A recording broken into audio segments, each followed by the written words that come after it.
वापस्ती की पहाड़ी पर एक मंदिर था जो कई वजहों से प्रसिद्ध था। वापस्ती के परिवारों में आपसी सौहार्द बना हुआ था। इसकी वजह उस मंदिर को ही बताया जाता है। अरे ओ विमला, ये इस मंदिर की कहानी क्या है रे? अरे ये मंदिर इस गांव के लिए बहुत ही शुभ है। अरे शुभ तो है, तो फिर भी लोग इस मंदिर से दूर क्यों रहते हैं? ये इतना वीरान क्यों रहता है? अरे बड़े बुजुर्ग कहते हैं कि मंदिर में आत्माओं का राज है जो लोगों की मदद करते हैं, लेकिन मंदिर से सभी को दूर भी रखते हैं। अरे ये कैसी आत्माएं हैं जो लोगों की मदद भी करते हैं और लोगों को मंदिर से दूर भी रखते हैं? अरे यही चलता आया है यहाँ पर, इसीलिए कोई कुछ बोलता नहीं। क्योंकि जिसके घर में कोई भी परेशानी होती है तो बताते हैं कि इस मंदिर से उन्हें मदद मिलती है। अरे वाह, ये तो अच्छी बात है। तभी इस गांव में इतनी खुशहाली दिखती है। तभी बाहर किसी की चीखने चिल्लाने की आवाज आती है। दोनों बाहर निकलती हैं तो देखती हैं कि गांव के एक बुजुर्ग रो रहे हैं क्योंकि शहर से उन्हें कोई बुरी खबर मिली है। अरे क्या हुआ चच्चा, रो क्यों रहे हो आप? हाँ चाचा, बताओ ना, हुआ क्या? अरे क्या बताऊं बेटे, मेरा बेटा शहर गया हुआ था कमाने, लेकिन आज खबर मिली है कि उसका एक्सीडेंट हो गया।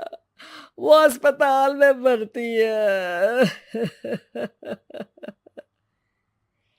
अरे तो इसमें परेशान होने की क्या बात है चाचा, जाओ शहर और बेटे का इलाज करवाओ।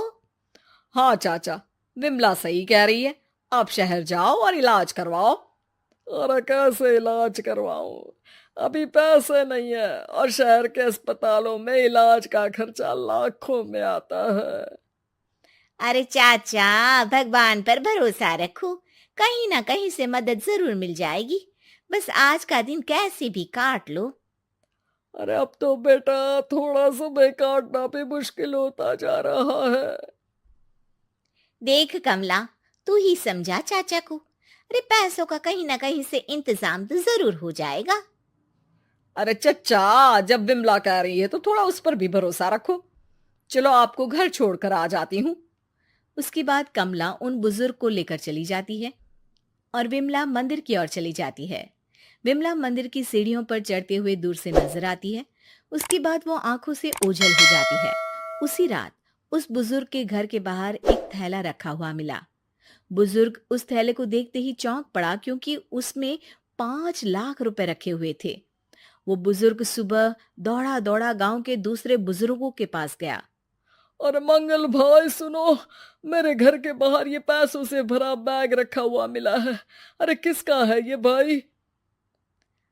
अरे भैया, मुझे क्या पता। तभी उधर से कमला और विमला निकलती हैं। अरे बेटा सुन तो, देख ये क्या रखा हुआ था मेरे घर के सामने। कमला और विमला हैरानी से देखती हैं। अरे वाह, देख विमला, तूने कहा था ना कि कोई ना कोई मदद जरूर करेगा। अरे भगवान सबकी मदद करते हैं, ये पैसों की मदद भी भगवान ने ही भेजी है। और क्या। अब चच्चा सोच क्या रहे हो, शहर जाओ और बेटे का इलाज करवाओ। ठीक है बेटियों, जो तुम कहो। चलो निकलता हूँ शहर बेटे का इलाज करवाने के लिए।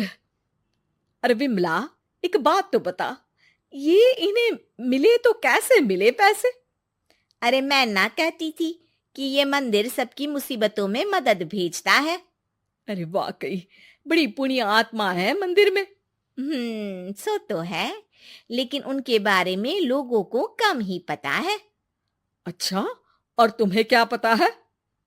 अ, जितना पता था वो तो बता दिया। ना रे ना, मैं नहीं मानती। तू कुछ तो छिपा रही है। अरे कुछ ना छिपा रही, जो पता था वो बता दिया। मंदिर से लोगों को मदद मिलती है, बस इतना ही पता है। ठीक है बाबा, अब नहीं पूछूंगी। इसके बाद उसी रात कमला चुपचाप अपने कमरे से निकलती है और मंदिर की ओर चल पड़ती है। कमला धीरे धीरे मंदिर के दरवाजे पर पहुंचती है। अंदर से हल्की हल्की रोशनी आ रही थी। इसके बाद जो वो देखती है वो हैरान रह जाती है। कमला इसके बाद तेजी से वापस लौट आती है। दूसरे दिन सुबह सुबह अरे विमला, तू तो छिपी रुस्तम निकली। है? ऐसा क्या छिपा लिया मैंने? अरे तूने तो भनक ही नहीं लगने दी और चाचा की मदद भी कर दी। हैं? ये क्या कह रही हो? ऐसा कैसे कह सकती हो तुम? मैंने कोई मदद वदद नहीं की। अरे सब पता है मुझे, कल रात मैं गई थी मंदिर। तो क्या देखा? अरे तुम्हारा पति और कुछ लोग वहां दिखे। बोरियों में नोट भरे हुए थे और सभी नोट गिनने में लगे हुए थे। तो तुम्हें क्या लगा वो क्या कर रहे थे? अरे मैं समझ गई कि वो लोग कहीं से डकैती कर पैसे लेकर यहाँ मंदिर के पीछे छिपाते हैं। अब जब तुम जान ही गई हो तो बता देती हूँ, लेकिन ये बात किसी को पता नहीं लगनी चाहिए। मेरे पति डकैती नहीं डालते हैं, बस उन लोगों से पैसे छीनते हैं जिन्होंने गलत तरीके से पैसे बनाए हैं। और फिर लोगों की मदद करते हैं। यही है वो पुण्य आत्माएं जो लोगों को मदद पहुंचाती है। अब समझी? हाँ, अब समझी उन पुण्य आत्माओं का चक्कर। सही है। करते रहो मदद, लेकिन सावधानी से, मेरी तरह कोई और ना पहुंच जाए।